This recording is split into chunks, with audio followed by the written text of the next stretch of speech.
When Abraham went on his journey, called by God, he didn't worry about missing his flight or how to get from the airport to the hotel or what the hotel would look like. He went in faith. He didn't even know where he was going, Hebrews says. But I am a nervous traveler. I worry about all those things. I worry about everything. More and more as I get older. A few weeks ago, I was at a Deacon conference in Cincinnati. And my return flight left so early I had to leave from where I was staying at 3 a.m. to get to the airport in time. And I was panicked. I was using Uber, and I'm new to Uber. And I just couldn't believe anybody would actually come.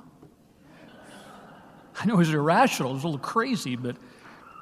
So there I stood on a dark, empty street in a strange city all alone, and I opened the app, and I called for a ride, and miracle of miracles, she came.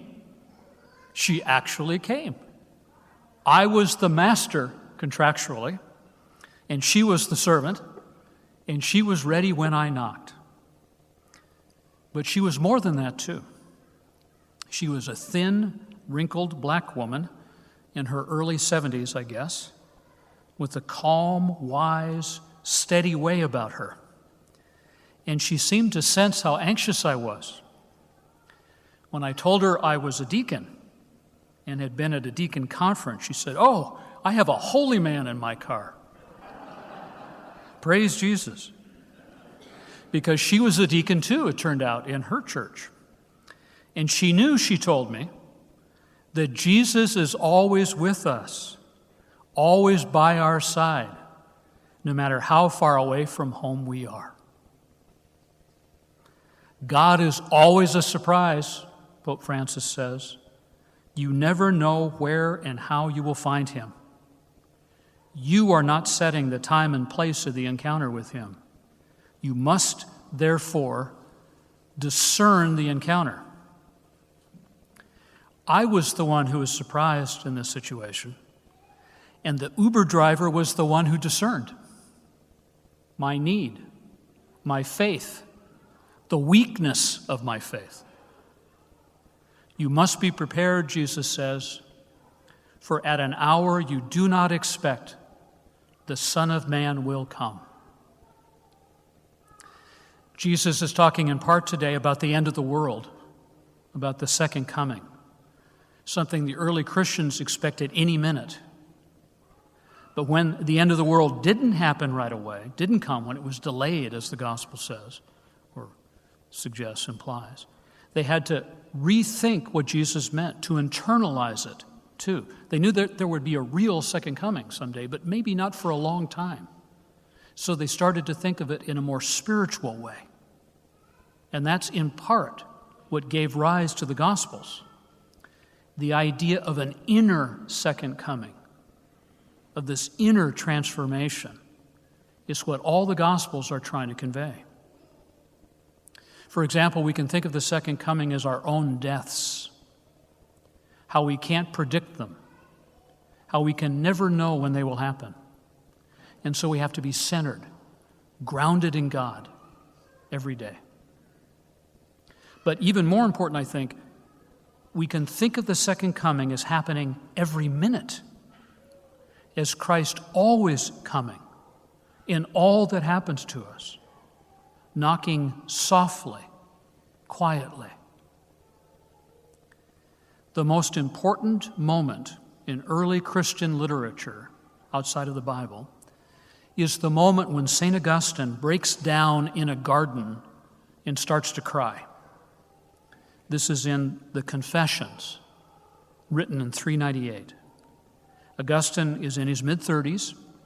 He's been struggling to understand God intellectually and struggling to master his own lust and his own pride.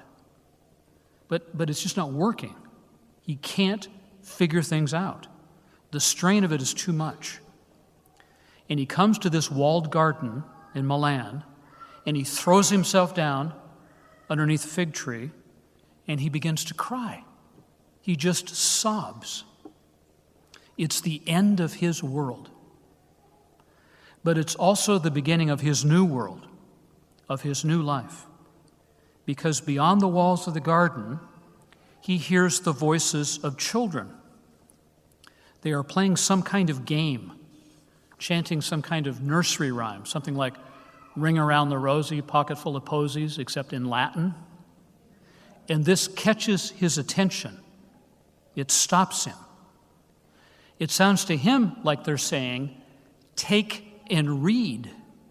Take and read." He knows they're not.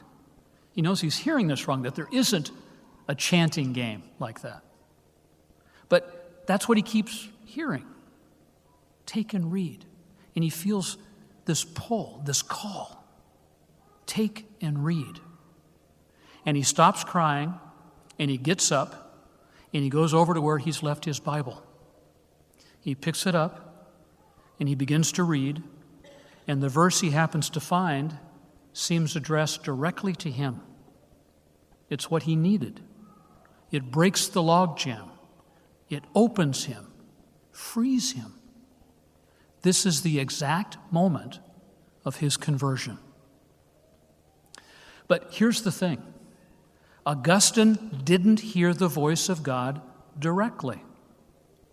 He heard the voices of children, and he knew they were the voices of children. But somehow he also knew they were something more.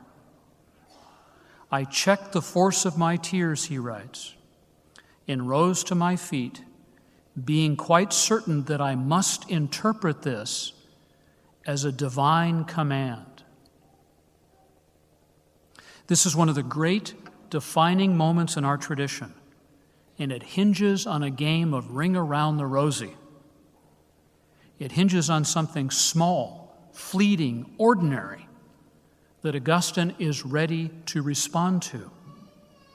This is one of the great defining moments in Christianity, and it hinges on an act of interpretation. That's the key thing. He chose to interpret this, St. Augustine says. This wasn't obvious. This wasn't easy. He had to read it. He had to look beyond it. He had to make a leap of faith, a choice.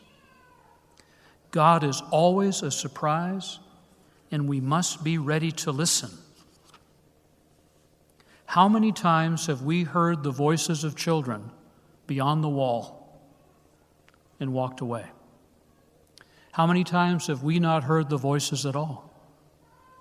How many times have we failed to interpret what is always already true, that God is with us? But in Cincinnati a few weeks ago, at 3 a.m, my Uber driver, the deacon, was ready. She opened the door, not just to that car. And by the time we got to the airport, I was finally ready too. I had experienced a Passover, to quote from the Book of Wisdom today. I had passed over from fear to trust. And she turned around in her seat, and she asked me if I would pray for her. And she reached out her long, thin arms and took my hands in hers. And I did. I blessed her. She was the deacon, and she had called me to be a deacon again. She had given me the grace to be a deacon, or that grace had flowed through her. And when I had finished, she prayed for me too, in her soft, smooth voice, with her rich Kentucky accent. "Lord Jesus," she said, "be with my brother Chris and help him to catch his flight and get back to Oregon. Help him to not be afraid. Help him to trust in you. Help him to catch his flight to heaven, where one day we will all be rejoicing. Praise you, Lord Jesus, praise you." When Abraham went on his journey, called by God, He didn't worry about missing his flight or how to get from the airport to the hotel or what the hotel would look like.